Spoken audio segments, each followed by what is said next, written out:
Welcome, any and all, to the Monday edition of Dreaming in Paradox. As always, I am your host, John Olson. And I'm your host, Jose Benutolo. And we've got a good week coming up. Yes. I'm excited about this week. Me too. I think we should just get straight into our topic. Wait, but we don't have a guest. Oh. We do not have a guest. Oh, shit. I know. Well, it's kind of... It's a little late. It's kind of short notice. Yeah, I know. Who can we get? Brainstorming. I have a cousin that lives in Montreal, and he would be perfect for this week's topic. He likes movies? He likes movies. He likes sci-fi. He's like you name it. He's a fun dude too. All right, yeah. Let's get him on. Why don't you just beam him up? I will beam him up. It's all the way in Montreal. Boop boop boop boop. Energize. Welcome. Oh my god! This week's guest worked. I don't know. Worked. I don't know how you guys got me here, but this is definitely the way to travel. Dude, for real. That is awesome. All right. Stepping it up. All right. This week's guest, LordAlex Leon. Yes. Welcome. Welcome to the show. To Dreaming in Paradox. Thank you for having me.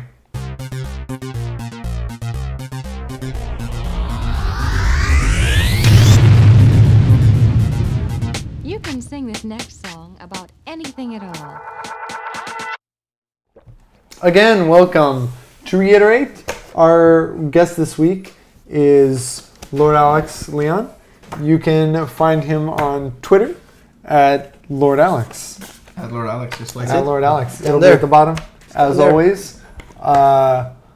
You just do, before we get right into our topic, a little brief. You are kind of in the tech world. Yes, I am. Right? You've done some consulting? I do a lot of consulting. I have a company in Montreal, for a variety of people living here in the States and Europe as well.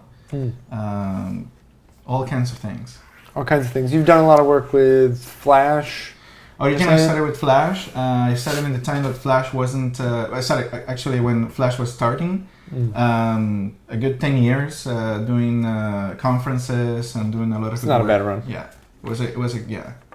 What's the name of your company? The name of the company is LordAlex Works. Yeah, you got a website? I got a website at LordAlexWorks.com. LordAlexWorks.com. Works. If you're in the It tech works. world, if Alex has led you here to the show, DreamWorks was taken, so... check out it. Yeah, Yes. I know, it's tough. All right, what about Paradox Works? Paradox works. That's a good name. It does work. Let's get that. So today we're gonna... Where did I put my thing? Today we're gonna... Get your... We're gonna get right into together. some movie talk. Yes. Jose told me that you're a bit of a Star Trek fan. I am. You're a bit of a Star Trek fan. So we'll get probably more into that a little later, or right now. But the topic for the first day is going to be about movies, and it's going to be about reboots versus their originals. Reboots. So I'm sensing. I feel like we could start with Star Trek. Yeah. Star Trek reboots are very popular in Hollywood, in particular. These days, so they are. Sequels and reboots, right? It's the age of the franchise, in which anything you can turn into a franchise, any franchise you can bring back from the dead. Yes. They're all about it right now. The big budget is all about the franchise. And the reboot in particular is something that we've seen a lot in like the last decade or so. We're definitely seeing sequels were king for a long time. And then we got to like the aughts, the 2000s, and like reboots started happening in a major way. So I figured we could talk a little bit specifically about ways that these series are rebooted and if they hold up against. Yeah. So first up, we'll talk about Star Trek. Yeah. Did you first of all, what's your favorite Star Trek? I think that in series it's got to be Next Generation. All right.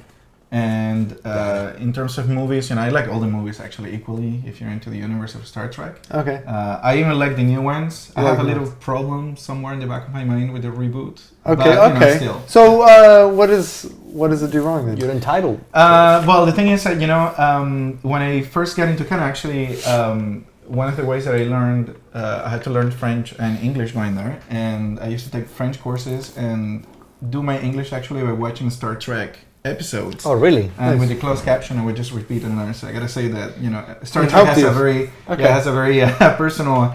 I don't know what disconnected me a little bit is that the reboot it shuts it shuts down I don't know how many years the franchise has been alive. Like all those stories, 150 years worth of stuff, right? Yes. Something like that. Like how old is Spock when he goes back in the new one? Because it reboots it. For those who don't know, spoiler warning.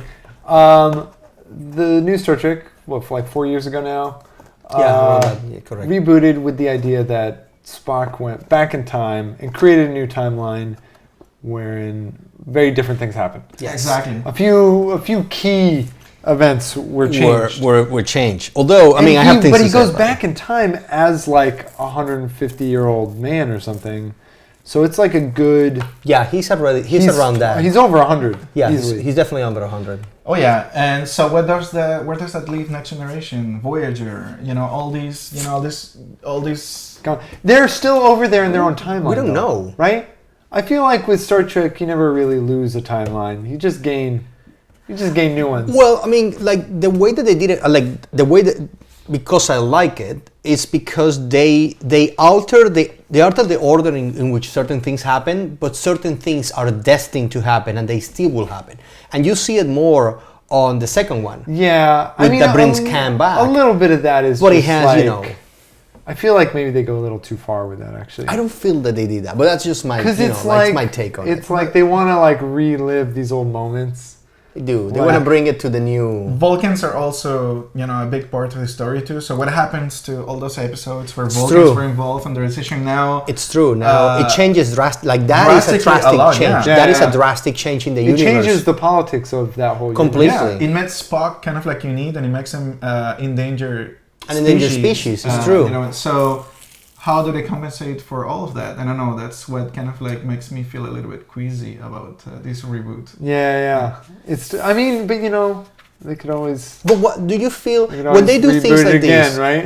When they do things like this, do you feel that everything that belongs to the other ones becomes just suddenly irrelevant? Do you feel that they are just saying this had never happened and every meaning that it has gets lost with it? Do you feel that way? It's hard to tell though, because for example, if we're going Star Trek, if we're digging in a little, in the movie First Contact, they go back in time to a point where the first guy who developed warp drive, they affect his destiny. Correct. So those events, as affected by the Next Generation crew, still exist. Yeah. Oh, right? That's interesting. Vulcans were the ones who made first contact with humans, actually. Correct. Yeah. Correct. Because those events are still well before the events of the rebooted Star Trek. Correct. Right? And would have helped lead up. So I feel like the timeline is doing these weird curly cues where it's erasing itself, but it's affecting itself. So this loop affected here, you go a little further down, and this loop erases the old loop.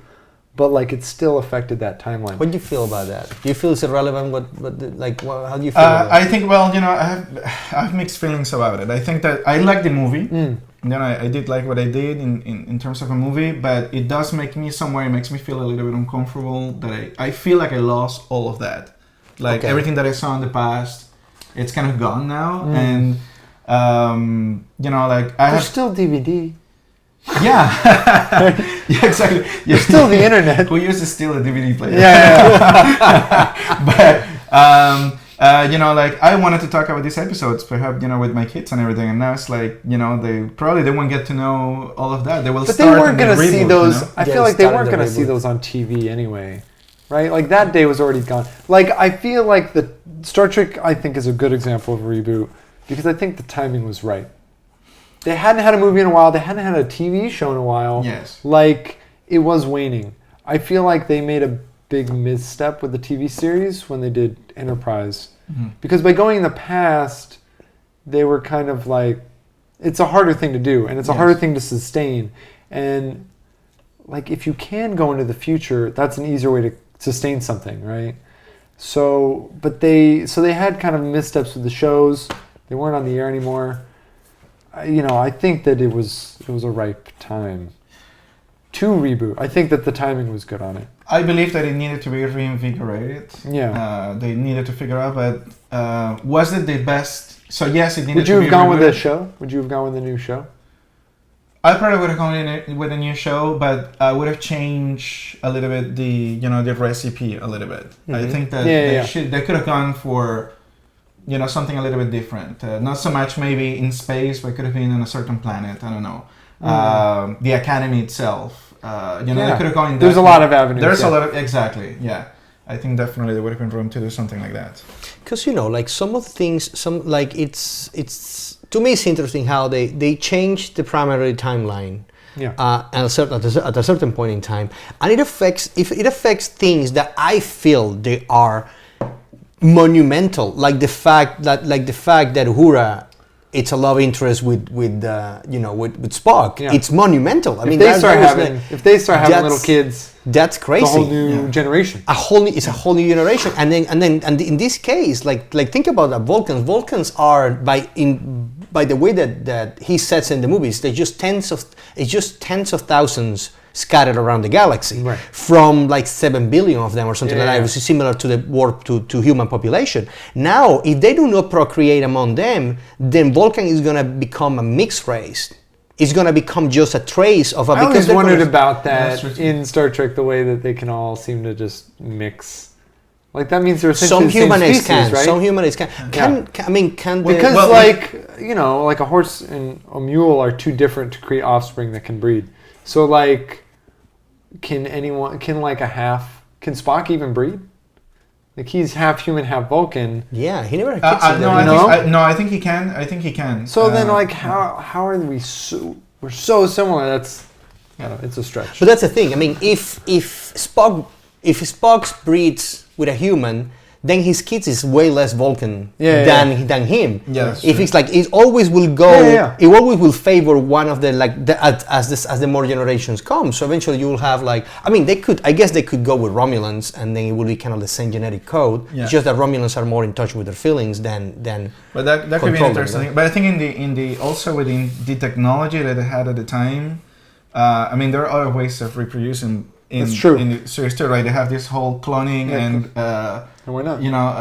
Technologies that I think I they don't would know about that. It's advanced, but think about it. It's advanced technology. We have cloning now on Earth, so of course in the Star Trek universe, if they wanted to do non-people procreating, they could easily. Yeah. They could probably come up with just something. take sperms, take eggs. Boom, we can hatch them. And I tell you, like knowing Vulcans as they are depicted on the Star Trek universe, they'll do the logical course. You to know get they themselves exactly. back on They will go like we need to marry within our race. We need to rebuild it, and then no cross species unless it's special case.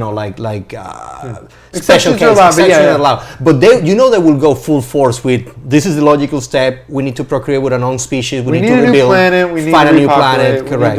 They would take the steps. So do we think? Is it a success? I say because I want to move on to another one. I say yes. I think. It's okay to say no. No, actually, I'm gonna say yes too, with a little bit of silence and a little bit, yeah. Okay. I feel like I lost something a little bit there, but yeah, I think it was well done. Let's talk about a more recent, maybe more controversial one. Spider-Man. Came out in 2001. Yes. So Spider-Man came out in 2001. Had a trilogy.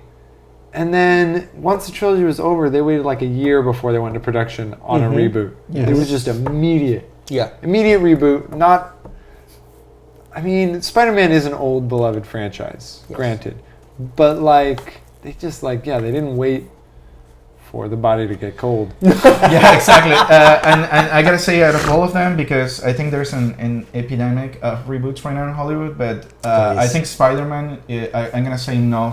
I don't think it was. I like the movies individually, and I like the actors, and I like what they did with all of them, even the recent one. It's not about, because it's not about the reboot. It's just that, like you said, they did not wait for the body to get cold, and I felt like too many changes. The face changes too often.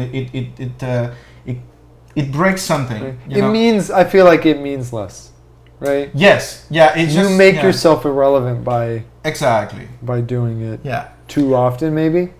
I mean, I thought Andrew Garfield was a decent Spider-Man. Yeah. I only saw the first one, and in the first one, I was really disappointed with the lizard effects. Gotcha. I thought he looked really bad. There is 3 of the new one, isn't it? There's 2. There's only 2. There's only 2. Oh, so the Because first one was with Venom. the second one did much poorer at the box office than the first one, and then Sony made their deal with Marvel to share rights of Spider-Man. Okay. So now they're going to reboot him again. Oh no. Oh, wow. For the Marvel, and he's going to be in the Marvel universe. Oh, so okay, like now okay. we'll see him in. We'll see him in We'll see him with Captain other- America, the next Captain America movie that comes out next See, year. that we'll I see might him. that I might like. That I might me be. too. Me too. But they definitely. I think they overdid it.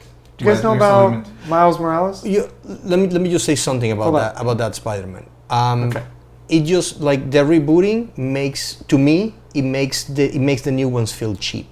Feel cheaper, like a cheaper Yeah. movie. Yes. Like the cheaper effects, cheaper. Like it just feels like it costs less. They just were banking on we can make a lot of more money just by Well, putting a Sony little. is kind of notoriously in this spot where they have to reboot, or they'll lose the rights. Like that's been the whole Oh, thing for a I long see. time. It's like if they've got to use it or lose it contract. Oh, so it's, So it's like the that's fault of the why they lawyers. keep doing. That's why they keep doing Fantastic Four. That's why they keep doing Spider-Man so fast. And then you have another series that the reboot. Oh yeah, before we get there, Spider-Man.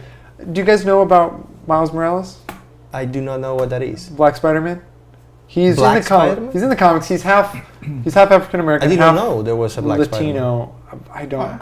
Puerto Rican, maybe. Something. He's mixed race, Mhm. and he's not Peter Parker. And like Oh, wow. I think that, I mean, honestly, Amazing Spider-Man probably should have done this, but like Amazing Spider-Man really should have. They could have had the opportunity to do this. They've kind of squandered it now. But I think he would be a good choice for reboot just because, one, he's popular. Two, he's fresh. a completely different face. Yeah, he's he's fresh. He's got He's like different powers. For one, he's Interesting. got like he does certain things are similar, but he's got different. His powers are a little bit different, and he's a different. He's not Peter Parker. I know. Like the fact that we keep getting iterations of Peter Parker is like a little annoying. I think what'll happen if Marvel continues the streak that they've got and they run long enough, they will introduce that character as a second Spider-Man. Because that is kind of his whole thing, is that he rises in the wake of Peter Parker dying. Peter Parker dies. Okay. Yeah. Oh, yeah. So yeah, in that Spoiler! run of, it's in an alternate run of comics that Peter Parker dies and then this guy rises to take his place. But you see, sorry, that I think that's a good thing. Right? It's You I know, think it's a better. instead of a reboot of the same character with the same person, whatever. Just continue the story with from some other angle. Yeah. And then make it live on, so you can keep what I you think have. they're skewing like really young for the next one. I think he's going to be like a legit teen. Because like both Tobey Maguire and Andrew Garfield are clearly adults. Yeah. Needs to be a teenager. At least in their 20s. Tobey Maguire was probably late 20s when he first got the role. Yeah. So playing a teenager, right? That's what so I happens. think now they are going to have like a real kid, which I don't know. We'll see how that. I can play a teenager. I do it every day. Hey. My poor wife. But you wanted to talk about the Fantastic Four. Well, yeah. So that's another example of Did you see it? Yes, I saw the last one, and I saw the critics before going and seeing it. By the way, So you knew. Yeah, I knew that. Yeah, but this is the kind of thing. It's like if you're within the universe, at some point you stop, kind of like, like listening to the critics. You just go and watch the movie because you like the franchise. You want to see what happens. You want the continuation of things. But then again, I was kind of a little bit bored with the movie because I don't know if the problem with the reboots right now it's that they keep rebooting the movies and it's not a continuation like like we were speaking a moment ago. It's resetting things and it's like it just gets old. It's like, oh, I'm gonna watch another movie of another superhero and I'm gonna see how he comes to be. Again, right? But and the problem is like if you have a new superhero that we've never seen before, it's interesting again because like the origin's clearly going to be different. But when it's Spider-Man, like it's only going to be like minutely different. Yes. You know, like little details. You like, can really change like our the friend origin story Michael that much. Barra may cause Ben's death Mm-hmm. as Spider-Man instead of someone else. Yeah. But it's still like a spider's gonna bite him, Ben's gonna die. you know, Yeah. these things have to happen. And like that was a thing with Batman for a long time that people were like, With the Hulk too. Hulk is they definitely tried origin. to like mix it a little more, and I don't know, like I don't even know how the second Hulk actually came to be. Like I didn't understand it. Neither did I. I think it's time, Danny. I think enough reboots. I think that there's another movie coming, Superman versus Batman or something like that. But that's not a reboot. Batman That's a continuation of the last Superman. And that's what I But mean. Batman It's is time- being rebooted. Oh, yeah? Batman is Okay. being That's it's not. Well, that's the last one that they need to reboot. I think they rebooted everything except Batman right now. yeah. Well, he's coming. Yeah. Batman versus Superman. But Batman versus Superman, I think that you see, to me, that's moving forward. These stories. They're You know, it's mixing not- the universes, Yeah. and then because if we get in a cycle of every 3 years of reboot of the same thing and this year, Yeah. I relate this back to in the year 2000 2005, every book that came out about technology had a full chapter of what is the internet. Mm. And so it's like it gets repetitive after some point. It's like Yeah, it's like we know. enough. Yeah. Yeah, and there's this idea of fatigue. Like viewers want new things, right? I do. They want new thrills. They're hard to please because they always want something new. And The viewers. right, viewers always making it hard. Yes. But at the same time, We love if you hear Spider-Man, you already know enough about it that you're like, I'm already invested. I'm already interested. True. So it's a tricky spot. Let's go to a different kind of reboot with James Bond, because this is a series that is one of the longest running franchises. Yes. I want to say it's the second longest, but Which don't will quote me on it. which will be the first one? Godzilla is. Oh, okay. I know for a fact Godzilla is the longest. But it doesn't have as many movies as James Bond does. No, that's what I mean. It has the most. Godzilla Okay. has the most. Bond might be second. Godzilla has as many movies as More. as Bond. They Oh, cranked I them out. know- They I cranked know. them out in Japan for many years. Oh wow. Um, They really like Tokyo being like destroyed. It really has They been love wrecked that. time and again. They love that. They love that. I mean, I wonder, like, being the guy in the suit and just wrecking buildings. That would be like, don't pay me. Like, it's What are awesome. you talking about? It's hot in that suit. You know. No, let me ask you a But question. James Bond, Let me ask you a question. Do you feel that every iteration of James Bond is a reboot? so that's kind of the debate, right?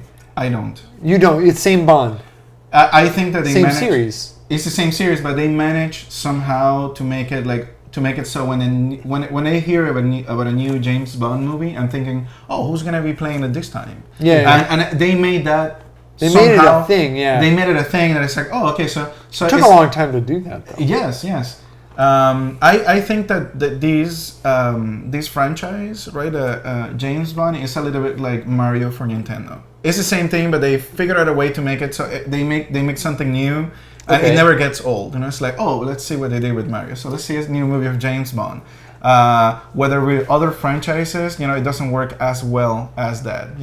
But I think that every time I think about James Bond, I'm thinking, okay, so who's gonna be playing it now, and who's gonna be the new strong female character in the movie too. Yeah. How do you feel?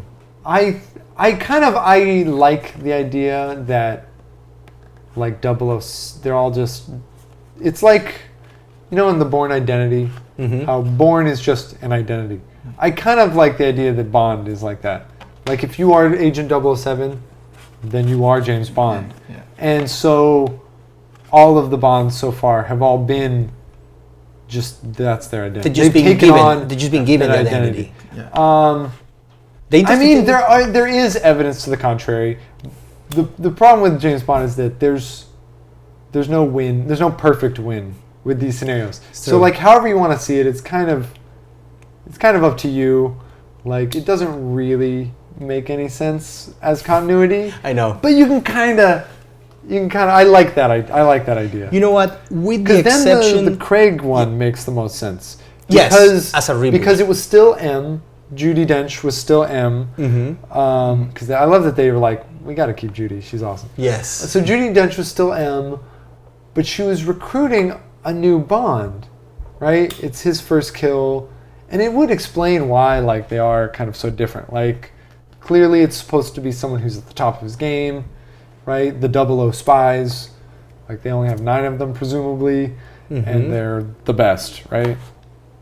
So yeah, I like that idea, and I think the new series kind of supports it, because it's gone so far beyond what it started as. Yeah. You know, Yes. it's really evolved into this new thing. Well, the thing that I feel that this iteration with Daniel Craig is an actual real reboot of the series, because it comes back to the origin of or at least it's the moment where a person becomes James Bond, and The also first one and they've also ever the really fact done that that, right? also the fact that apparently the last movie that he's gonna do goes back to Dr. No. And which is the original see. Nemesis. I mean, I don't know. That's These are kind of the rumors, right? rumor. But the thing is, like, I feel that in order to answer the question, is this a reboot of the universe or not? You should ask the fans, does these new movies make you feel that the other ones didn't exist? Because James Bond doesn't make me feel that. It doesn't Every make me feel- iteration makes me feel that these guys, this is still relevant, this still happened, and then this is just the new guy. Exactly. Opposite to Star Trek, but I feel like everything else I saw becomes just irrelevant. Yeah. So I feel that the James Bond is just a sequel opposite than a reboot in that sense. I don't know. I mean, that's just my opinion, only because it doesn't render the other ones irrelevant to me. All right, so doing it right. You Doing it right. I think you they're like- doing it right. Let's talk about one. I know you've seen this. Did you see the new Mad Max? Yes, I did. You did. Yes. Okay. Have you seen any of the old ones? Yes. Have you seen all of them? You Which know ones what, I is had to go back. I think I saw. I remember seeing Mad Max when Yeah. it came out, but I don't remember seeing if there was sequels to it. Oh, But I do remember what it Thunderdome. looked. You gotta It's a long time ago, so I remember what the movie looked like. And Yeah, it was, you know, the so feeling. Mad Max is an interesting one on this Yeah, list. give us a because you know more about these ones than. Yeah, so I'm a fan of the Mad Max. It got me interested in sort of the post-apocalyptic genre in general, which I think it did for a lot of people. It's clearly got a huge influence in popular culture, from other movies to video games, TV to comics, to yada yada yada. Yeah. And what's interesting about this one is, like, the series has clearly evolved. Each movie gets a little stranger. But this movie doesn't quite fit in necessarily. Like it's same director, same writer and director, all 4 movies. But this one, not only do they have a new guy playing Max, but I feel like it can only really fit between the second and third original movies, because Mel Gibson goes from being like young to an old man. The car is kind of an issue. He could have, because his car gets blown up in the second movie, and then he's got that car at the beginning of this movie, only for it to get destroyed. I guess you could argue that this movie comes before Road Warrior, because he could theoretically get his car back, because it keeps True. kind of popping back up into the movie. So you think that he actually fits on the timeline that had Mel Gibson in it? Here's what throws it off. So it can almost fit, but the world seems too far gone for how old Max is. Gotcha. So like in the first movie, he's a cop, and the world is declining. And in the second one, there's like clearly oil is important, and people are fighting for it. Mm-hmm. And then the world that is in Fury Road is just like bonkers. It feels like there are characters in the movie who don't remember what things were like. What exactly? Yes. Who okay. at one point in the movie, and these are only mild spoilers for Mad Max. You should go see it if you haven't already. There's a scene in the movie where they see a satellite, Yeah. and they start talking. These old women start talking about like TV shows, and the younger women who are in their 20s, let's say, don't know about it. Max is like 30s. He still seems to, like, is he the same Max even? Like, the world seems to have gone faster than he has aged. True. So that's kind of my issue with the continuity there. True. I like that George Miller hasn't said. He just kind of dodges the topic. What He hasn't said directly if it fits in. And it kind of doesn't matter. I think that he is kind of a Bond-style character where you could just have him in this world in an endless variety of scenarios. True. And that, like, it doesn't necessarily even need to be addressed. I feel like that. With this Mad Max, I feel that the fact that it ties or not with the other ones, the fact that it's a reboot or not, I mean, it was a spectacle to watch. Definitely. Absolutely. I mean, well directed, like graphics, like all the stuff. Like it's. I like the stunts. Yeah, it was Exactly. cool. Yeah, it was a good movie. Yeah. It almost to the point that it doesn't feel. It like a doesn't reboot, threaten actually. Yeah, it managed the to. franchise. Exactly. Well, it did something that a lot of reboots don't manage to do. It managed to make it relevant again. Yes. Yeah. Because, like, the Yes. fear with, like remember when they rebooted Godzilla? Yeah. And it was, like, not the newest reboot, but the one from the one before 2000. was like, oh god. Was that Roland Emmerich? think that I was him. didn't like that one. And it was just like, it didn't really make him relevant. No, it didn't. Again, you know, It which did is not. what you want. Like, this Mad Max, not only was it like bonkers enough to be a modern tentpole action film, but like it had people talking about modern issues, you know, about women in film, about like Yes. the way that things are portrayed in Hollywood, that reinvigorated it, Mm-hmm. right? But it also kind of had an old school feel to it. It did. Like, they clearly shot it on film. It They did. used like some speed ramping techniques that aren't used very much anymore. And they used a lot of practicality. So it had this like, it did a really cool thing where it kind of rode the line between old school and very modern. I mean, also because the director is old school, so he probably would prefer things like that than not. He's someone who is aged well with time. We need to Yeah, sadly. this was a fun. I have one question You wanna- for you. okay, what I you have got? one question for you because it's something that I haven't understood and I don't even know if it's addressed or not. What happened to the post-apocalyptic war on Mad Max? Was it nuclear war? Was it like just the scarce of resources, the scorch of It's the a earth? little vague.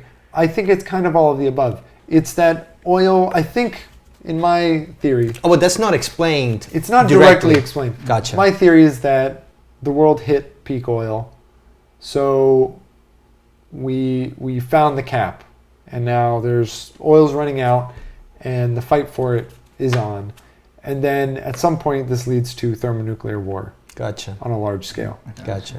and yeah, and the But rest I is from agree there. with closing a problem like oil by just detonating everything. Yeah, let's in just, nuclear. you know, Let's Good just old- say- yes. there's fewer people that use it. Good old nuclear wasteland. It's like we have no more oil, so you know. I think it's okay. It's time now. We have a nuclear war. Yeah, You can always trust yeah. It's a kind of- nice nuclear war to end the Mad Max humanity. apocalypse is kind of just every apocalypse combined. Will we see that? That's a topic for another day. That's a topic for another day. Thank you for joining us this day. Yes. Be sure to subscribe to our channel. Share the episode if you like it. Sharing is caring. Like it, share it. Sharing is caring. Follow us on Twitter. You can find me at John in Paradox. You can find me at LordAlex. And you can find me at Jose in Paradox. And with that say, friends from the future, we say goodbye from the past.